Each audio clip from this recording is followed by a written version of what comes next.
Welcome, sales and marketing pros, to Making Sales Social Live, coming to you from the Social Sales Inc. virtual studios.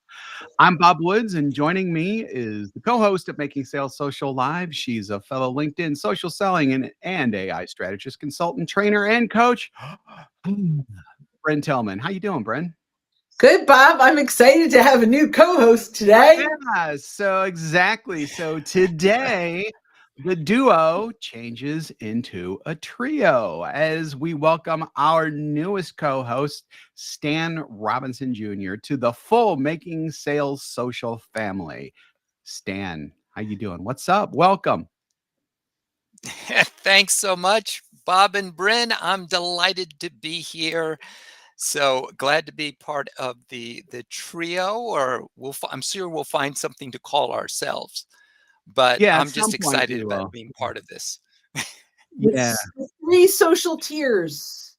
Yeah, exactly. Exactly. So it's Yeah, not going to be all we'll go three with of that. us every single week. Sometimes it'll be me and Bryn, sometimes me and Stan, sometimes Stan and Bryn. And We'll sometimes definitely. all three of us. Sometimes though, yes, so like today, sometimes it will be all three of us. So we are so excited to have Bryn or to have Stan on here, right, Bryn? That is true. I'm excited to have me too. But Yeah, hey, you too, all three of yeah, us. we're Makes three of thrilled. And us. also, as Bob and I do interviews, Stan will be doing interviews with folks as well. So look for those interviews in Making Sales Social, not live. Not live. Making Sales Social, the interviews or something like that. We should figure out something to call that. Yeah. So to usher in our brave new world here on MSSL, let's talk about our favorite LinkedIn features as well as a couple of other things as we go along. So we're just going to get right into that. Let's start off with the new kid on the block, Stan, with his favorite LinkedIn feature. Yep, the favorite one is for me is super simple. We use it all the time. It's who's viewed your profile. Oh, So that's as simple as it sounds, at least to my knowledge, and Bob and Bryn, correct me if I'm wrong, LinkedIn's the only social platform that allows you to see who's looked at you, even if they don't engage with you otherwise, which to me is super powerful, especially for sales and business development professionals. Yeah, as far I as I know, love that is the case. Yeah. What do you do, Stan, when you see someone like a first degree connection that views your profile? What is your response? So if they're a first degree connection that's viewed my profile, and we haven't touched base in a while, which will usually be the case, Mhm. I'll just DM them saying, hey, thanks so much for stopping by my profile, Bob. I know it's been a while since we've been in touch. And if there's any way I can help you, please let me know. And depending again on who it is, it could be, we're overdue for a call. Let's catch up. Oh, that's great. I will always ask, can I ask what brought you to my profile today? So that's my typical go-to. Even if it's a second degree and I send a connection request, I want to know why they showed up. How did they get here? Because sometimes that helps for me to determine what kind of conversation to have. Yep, exactly. Because what you just said is what I always use for a second degree is what brought you to my profile. But it makes sense thinking about it for a first degree also, because there's a reason why they stop by. But what often happens is they may look at your profile, intend to reach out to you. Someone walks into the office, they get a notification, they forget about it, and then they never reach out. But because you can see who's viewed your profile, you can reach out. Yeah, I love that. All right. Bryn, you are Oh, next. my favorite feature, hands down, is the ability to search and filter your connections. This is why I teach LinkedIn, because of this feature. I absolutely love this. Whether it is your client that you're searching, or a networking partner, or even your general connections, when you have the opportunity to search your connections and have a conversation around the list that you've brought up, you will not only get introductions, but even permission to name drop. So we can start conversations with our targeted prospects at a high level of credibility. So I think that's really important. Yep. Sounds good. So What's yours, Bob? what's mine? Thank you for asking. I appreciate that. Mine is the featured section of the profile. So where else can you add value added, educational, and thought leadership driven content to the very audience that you're trying to attract, and then put a spotlight on it? That's what I think is so important about the featured section, because you have to remember, people are going to come to your profile from a wide variety of areas. Sometimes it is going to be content where where hopefully you are providing the value added educational and thought leadership driven content. Other times it's going to come in directly from a search. Sometimes it may come in from a Google search where they're coming in from outside of LinkedIn and they have no idea what you're about. The featured section, like I said before, really puts that spotlight on exactly what you do to people or for people, and you're not talking about how you help someone, you're actually helping someone. So I think that the featured section is just it's huge. It gets slept on a lot by people, but that's just because they really don't know exactly what to do with it. So what you do with it is you put in that educational, value added, and thought leadership driven content that where you are actually helping people with the reason why they probably came to your profile in the first place. So I love that. And a conversation we were having in our meeting this morning was around kind of this new trend to add your offering in the featured section. I'm uncomfortable with it unless it's a free, like kind of experience you kind of thing. But what are your thoughts? I know a lot of our very trusted colleagues have kind of moved to this as an option, so that their featured section isn't necessarily a resource. It's a pitch. It's a buy one thing. Yeah. So my opinion on that is I'm with you in that I don't like it. That being said, if you're really feeling the need to actually do that, what I would do, first of all, you can show up to 5 items in your feature section, like in that main area before you click on see more if you've got other stuff there. So within that, I view things as position 1, position 2, position 3, position 4, and position 5. The first 3 positions always show up, and then you have to page in just a little bit to see positions 4 and 5. If you are like, oh my God, I've got to have an offer up there, I would put it probably in position 5 so that you're still leading with the stuff where you are actually helping people. But then, hopefully in that position number 5 is something with an offer to where you can actually help people more with the stuff that you've already talked about in those first 3 positions. So I'm just going to say before we go stand on this real quick, I really love that LinkedIn is putting a stronger push on providing services. Yes. Yeah. And for me, I think that would be the direction where that section is meant to be for your services. So and you can add also visual content to that. So you can add media inside of providing services. The question, while we're talking to Stan about his thoughts around this, I'm going to hop in. If we have premium, can we add providing services to the featured? I'm going to go check that out right now. Stan, what are your thoughts around this? Wow. That's a good question. I never thought about that. Yeah, go check that out. Yeah, that is. So I'm with Bob in that since you have multiple positions in featured, don't lead with a paid offer.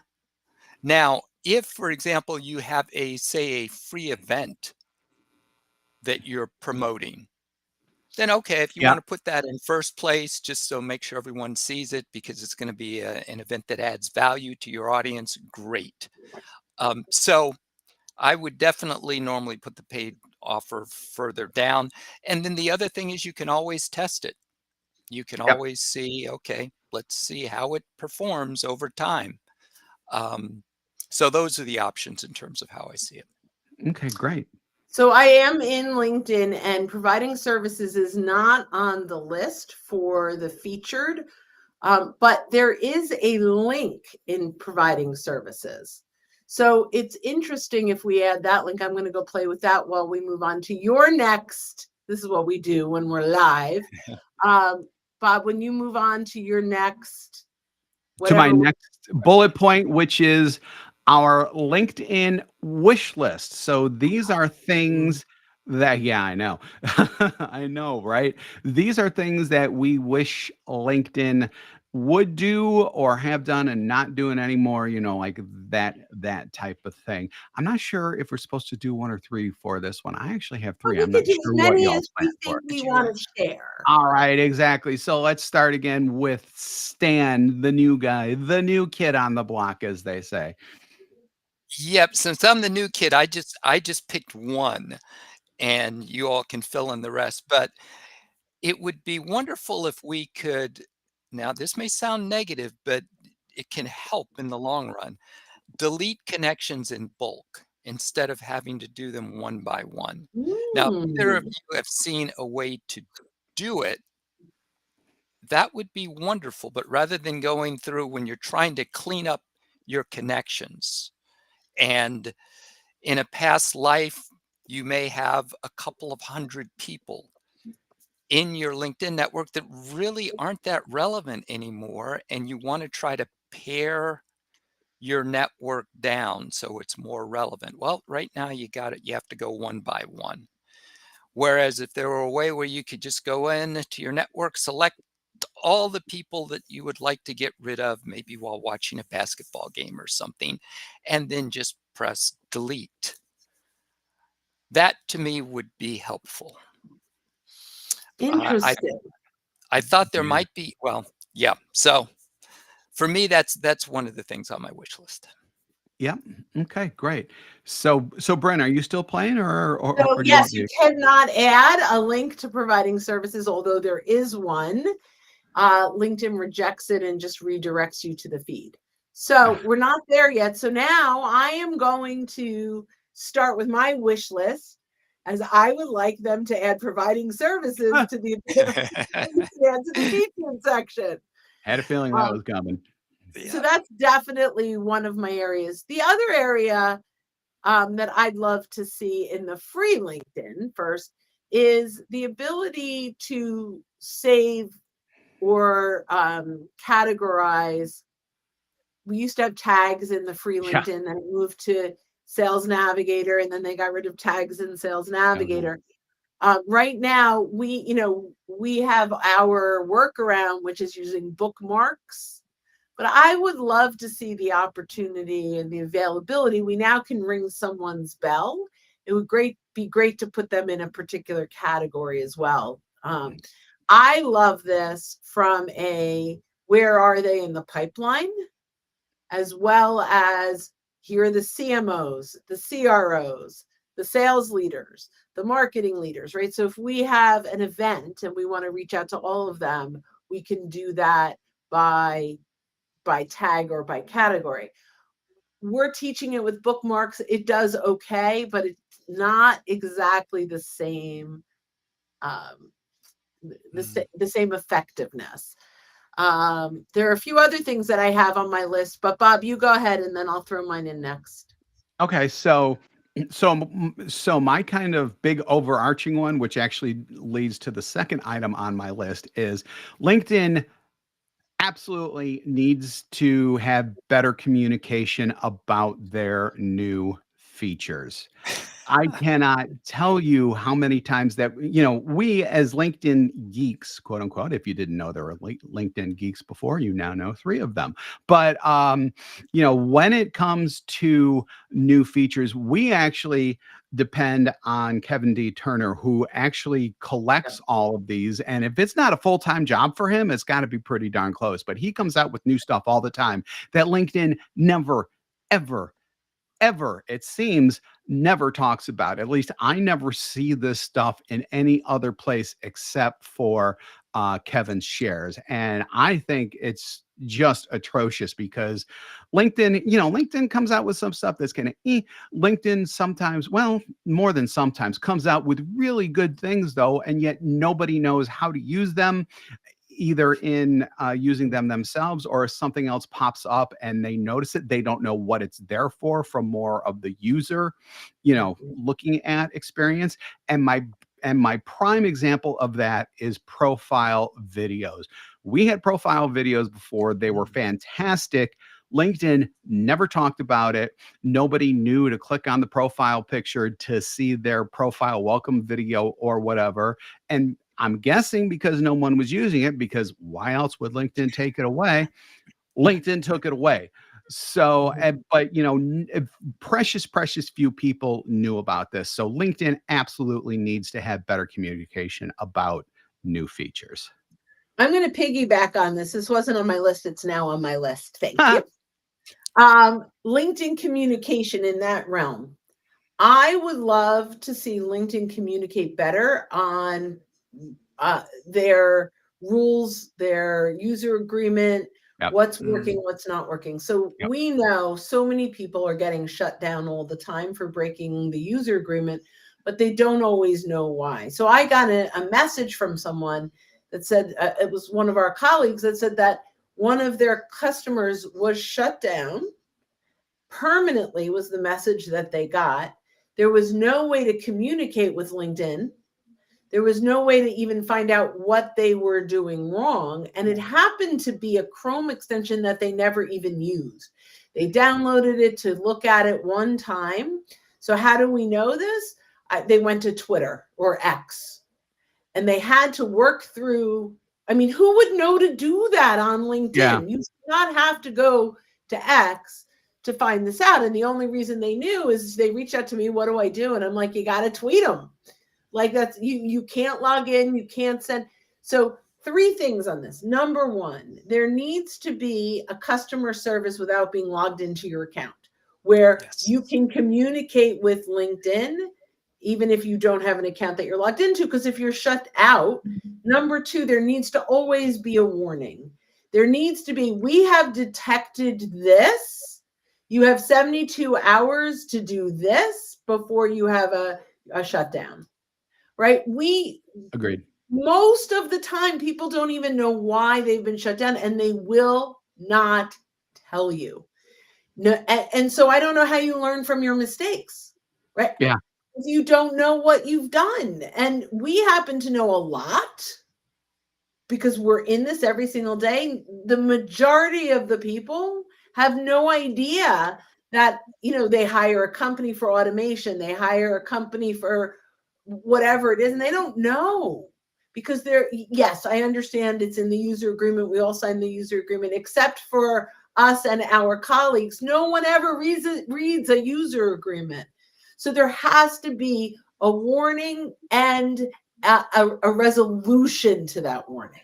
Mm-hmm. They're like hands down that communication needs to be clear. And when people know and they spread the word, other people will stop breaking the rules. So if their goal is, let's not break the rules, let's make it really easy for people to understand what the rules are, why we have those rules, and what they need to do so that they don't get shut down. So that I have another one that was on my list. So why don't you go ahead and do that, and then we'll move on to our one tip for sales pros. Okay. So the one that was on the one that was on my list is reversing a decision that LinkedIn has recently made, which is limiting the amount of messages that free LinkedIn people that are on the free LinkedIn account can have a month when they have a connection request. So right now you can have, I had one person reach out to me. They had five messages that they could put in a LinkedIn connection request. And then they could send them without a connection, without any message. So I believe the purpose of this is to stop spam. But what's happening is there's much more spam based on that decision, because people are going through now and going connect, right? So I get that connection request. I would rather know in advance if someone is selling me. To be quite honest, I can make that decision right off the bat. The fact that there's no message makes it more difficult on me, the recipient of those messages. I would reverse the decision, but also I would have it, you only have 5 connection requests a month where you don't need a message, that you're required to put in a message, except for 5. Because I think when you do that, as a recipient, I know exactly why someone is connecting with me, and I can make a informed decision on whether or not they'd be good in my network. I can also easily, with a message from mobile, reply to that connection request to ask, how did you find me? If there is no message on mobile, you can't reply. You can only accept or decline, where you can reply on desktop, but that solves a major problem for us. So I think LinkedIn did it backwards. So my wish list is that they reverse that, and you can only have 5 a month without a message. Everything else requires a note. Yep. I could not agree with that more. Stan, did we get your wish list already? We've gone on for so long that I forgot. No, Yeah, my wish list was just the ability to delete in bulk. That's right. But That's right. I totally agree with what Bryn is saying about both about the communication or lack thereof. Now, we do seem to hear about it when they're deprecating a feature or pulling it off. They'll let sunsetting. Yeah, Sunsetting, depreciating, yeah. but it's kind of ironic because a lot of times the first time a lot of people will hear about that feature is when they hear that LinkedIn is sunsetting it, and they never knew they had it. Yeah. Yeah. Communication. All goes They're back very to communication. siloed as well. Yeah. So it would be nice if Internal. they had communication internally too. Yeah. Yeah. So next, last, we're going to go with one tip for sales pros. I'm going to go first just because mine's really quick. Going back to the featured section. So treat your featured section like, and I've said this before, so apologies if you heard this before, but treat the featured section like the produce section of a grocery store. They don't have the old brown stuff that's out. They have the freshest, most relevant stuff that people want to buy. Same thing with your featured section. Make sure that you have really good, helpful content, but make sure that it's also fresh and helpful. Obviously, things that your audience wants to consume, not things that you want to talk about, because those are probably 2 different things. And just make sure that it's visually nice and pleasing to the eye, and make sure that the information is genuinely helpful to your audience. So I love that tip for sure. And really taking advantage of that featured section is so important for salespeople. What do we call that? It's the scroll stopper. The scroll stopper. Yeah, it does do that too. Yeah. Especially when in those first 3 positions you have graphics tied in with those posts or with the page that you're bringing in or whatever, basically. Absolutely. I love that. So the biggest tip is sort of a 3-parter, but it comes down to kind of my favorite feature. So number 1, connect with everyone you talk to in real life, whether it's a phone call, a Zoom call, you're out on the soccer field with friends. I was at my son is at Rutgers on crew at Rutgers, and they had their banquet and they had alumni there. And so we're talking to alumni, and I said to my son, you need to connect with all of these alumni on LinkedIn, because when you're out in the career, like you're shaking hands with them, you want to connect. So, and they're all crew alumni from Rutgers. I mean, you don't get stronger than that with a room full of these folks from 1986, where they had one who was an Olympic crew from Rutgers, won a medal. I can't remember if they won a medal, has a medal. So, which is amazing, right? So these are people that were there, and my son, he stood out of all the crew people. There were only 10 that had a perfect GPA, a 4.0, and he was one of them. So now's the opportunity. I know I'm bragging, definitely bragging, but now that's the opportunity though for him. Like, you may never see these folks again. but you shook hands today.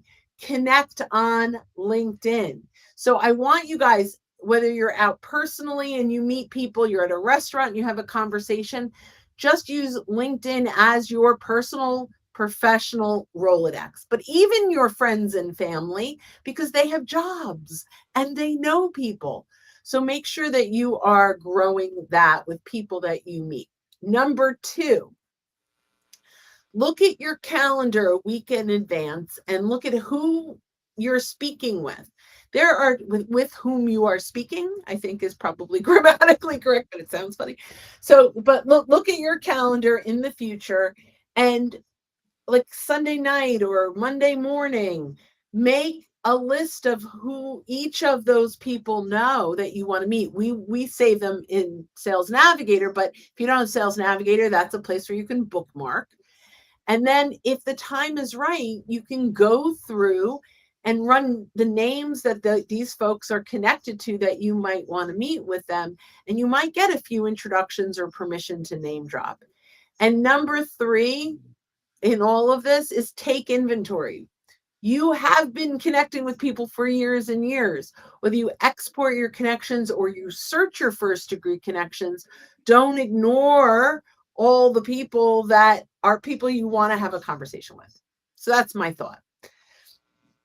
Stan. So true. This is kind of a yes and for what Bryn was talking about. If you're wondering what to say when you're messaging someone on LinkedIn, whether it's the first time or continuing a conversation, imagine what you would say if you were right in front of them. For example, at a networking event. And I've heard Bryn say this, and it's one of those things it's like, oh, why didn't I think of that? Because it makes so much sense. So there are things, if you met someone for the first time at a networking event, the first thing that you would talk about would not be what they can buy from you. And unfortunately on LinkedIn, that's what so many people do and what we preach, so to speak, against, because it immediately makes you that guy or that person, Yep. not in a positive way. So if you're ever wondering what to say, think about, okay, if I'm standing right in front of Bob and I'm meeting him for the first time, what would I say to build rapport, to start a relationship with Bob? So that's my tip. I love that. I think that's awesome. I'm going to add in your smartphone. I know how to do it on an iPhone, but I think they all have it. You can go in and put short code. So you could go in to, I think it's general keyboard text replacement, and you can go in and put a short code. So I could put, exclamation H, right? And then I have a text. It was terrific meeting you at whatever event you're going to. I'm really looking forward to continuing our conversation. Let's connect. And then all you have to do is put in their name and use short code.